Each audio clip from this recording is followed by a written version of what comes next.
let's bring in Patsy Widakuswara, the White House bureau chief for the Voice of America. She joins us from Tokyo, where she's been following President Biden's visit. Patsy, welcome to the program. Thanks for joining us.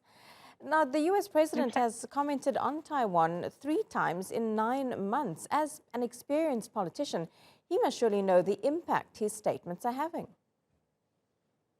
You're absolutely right. And this is something that, of course, he said again yesterday at the press conference when he was asked by one of my colleagues if he does not want to involve the U.S. militarily when Russia invades Ukraine. Would he involve the U.S. militarily should China invade Taiwan? And the answer was a very clear yes. However, just a few minutes later, the White House walked it back. As you said, this has also happened before. It happened back in October, happened back in August. And so this brings into the question of the actual doctrine of the U.S.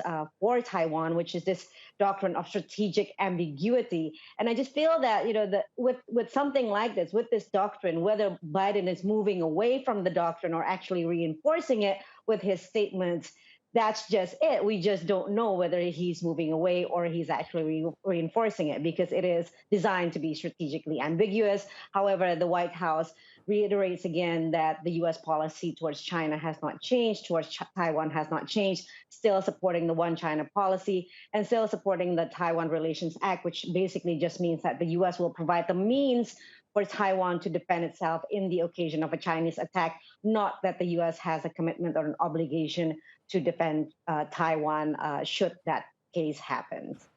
Patsy, Biden also expressed concerns about China possibly getting the wrong message, given the global response that we've seen to the Ukraine conflict.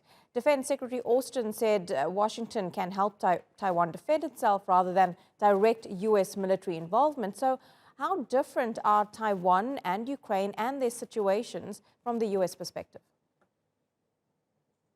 So, from the administration officials that I've spoken to, as well as analysts, I think the message with Biden's trip to Asia is quite clear.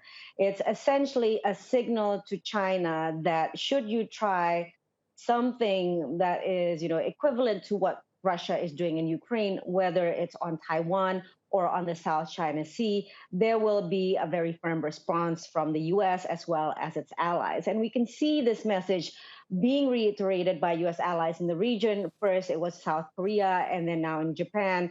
Both prime ministers of those two countries were very firm in their statements against China in terms of their own territorial integrity, as well as this diplomatic buzzword of defending the Indo-Pacific, a free Indo-Pacific, and which is something that's clearly interpreted by many in the region as a signal to ensure or to keep an eye on the rise of China in the region, specifically militarily in the South China Sea, as well as a potential signal to China should it move against Taiwan. But again, the observers that I've spoken to say it's very unlikely that China will try to move in, specifically on Taiwan, as well as on the South China Sea, while the U.S. is busy focused on Ukraine for a number of different reasons.